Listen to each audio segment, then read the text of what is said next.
But first tonight, a deeply troubling issue. The Chinese government's surveillance of ethnic minority groups has been exposed in a new major security leak.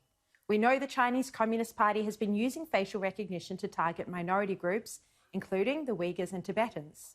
They monitor the Uighurs using high-tech surveillance, which they then use to imprison dissidents in indoctrination camps. It's been a focus of huge concern both inside China and in democracies around the world. But Chinese activists have now uncovered a new facial recognition database that is targeting another ethnic minority group. The concerned Chinese activists have leaked this database and its IP address to an international group of cybersecurity analysts who specialise in China. It's live, it's operational now, it's real time. Even as we go to air, this facial recognition surveillance database is still operating and running, and we are going to expose it right now. And we'll see, while we're on air, how long it takes for the Chinese government to work out there's been a breach of their database. Now, this particular surveillance database is targeting the Tujia and Miao autonomous zone in the city of Tongren in central southern China. Similar to the Uighurs and Tibetans, these are designated ethnic minority groups. Here are some still photographs taken from the live feed of the surveillance cameras.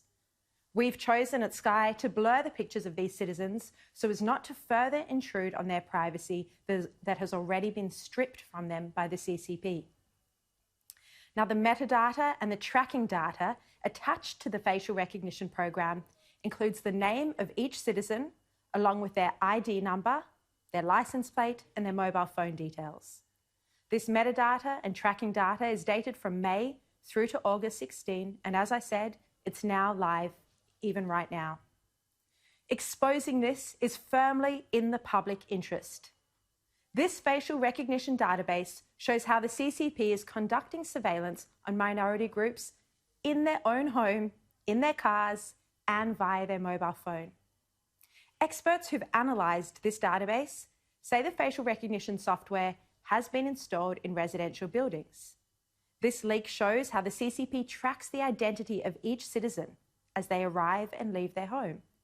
And while the images here are blurred, you can still see they are young, just children. Even children are being monitored as they arrive and leave their homes. Number plates are clearly recorded as well, as you can see here. And it also monitors people's guests, the visitors they have at their own home. Some images on this facial recognition database have captured young groups of people sitting around inside together, even texting on their mobile phones.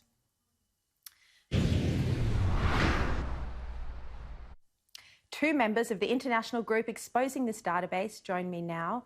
Former Australian and US government cybersecurity contractor Robert Potter in Canberra. He's recently done cyber defence work for the US State Department in Washington through his company Internet 2.0. He joins me along with Fulbright University Professor Chris Balding, who's worked in China for a decade and specialises in Chinese economic and security threats. And he joins me from Vietnam. Welcome to the show, both of you. Thank you for having us, Sharri. Robert, I want to start with you. How did you obtain this database and what's so significant about this leak?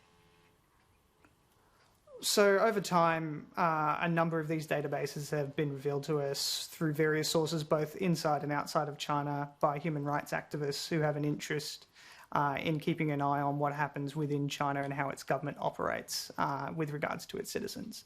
What's interesting and important about this database is, firstly, that we share a common humanity with every person that is subject to mass surveillance, outside of Australia included. And also that we're now starting to see technologies which had previously been deployed extensively in Xinjiang and Tibet, now being deployed elsewhere within China and at a different scale. This is different to other facial recognition database systems that I've explored in the past. When I originally saw this one, I thought I was looking at something from an ATM camera, for example. But after we went through the metadata, it became clear that this was a building access management system where state government facial recognition systems were being used to authenticate people's access to their own homes. And Chris, what's striking about this is that it even has ID numbers attached to the people that it's tracking. So if someone's image crops up whoever is conducting the surveillance can see a whole lot of information about this one person beyond just their movement. Yes, it goes well beyond simple, building entry and exit, for instance. It's not like a key card system that would be used if you were coming to an office building. It links to a whole host of personal data, ID numbers, things like that. There's even a classifier in there where people are classified as normal. The assumption being is that if someone is classified as abnormal, it might mean that they had taken trips to places that maybe the government thought they shouldn't go, maybe that they had met with other people, maybe if they were in a religious group of some kind, things like that. So it clearly raises a whole host of questions about the level of control that Beijing is extending in the Xinjiang model to the rest of China. Yeah. Robert, do we know how many people are being tracked under this program? So from the various clusters that we saw, there was about 4 different systems operating in this region. There was about 110,000 people under that had active profiles in the system. And then is the concern that this type of surveillance database might be being trialled in this region to roll out elsewhere, or is this a specific type of database that might be tracking a minority group for religious reasons? It's difficult to speculate about the policy intentions of the Chinese Communist Party, except to say that this program is likely an extension of what we've previously seen in other regions of China. Now seeing it deployed more inside the central components of China is deeply concerning and very interesting from a policy point of view. Chris, from the photographs, it does seem that sometimes people know they're under surveillance and, they might be looking directly at the camera. Do you think this is the case, and is this part of the method for how the Chinese government controls its citizens if they are aware that they are being surveilled? Absolutely. Frequently when you have to look into a camera, it will tell you, for instance, a specific angle that your face needs to be in to get the facial recognition for building entry or things like that. So they clearly know that they are being monitored. I think among the Chinese general population, it's just taken as a given that this is widespread, and they're not necessarily happy about it, but it's accepted as a way of life. Yeah. Robert, I just want to go to why the Chinese government might be controlling and monitoring who is arriving at someone's house. We know that this particular autonomous region in China does have a history of persecution, and the Chinese government has stepped up its control on what religion its citizens are allowed to follow. Home churches is a big thing in this area. What can you tell me about, and while of course we won't know for certain their motivation, how this is perhaps one application of this facial recognition program?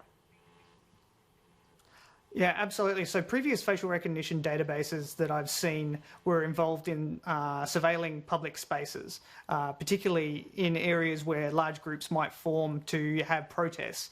This is an extension of that same technology to control people's entry and exit to their homes. It also has direct application on the ability of the Chinese Communist Party to enforce norms in people's private spaces. So that previously, homes were seen as one of the few refuges for privacy in China. They are very commonly used for religious and folk services. They're commonly used for family gatherings. In this case, the Communist Party is explicitly monitoring things in a way that would make those sorts of activities much more difficult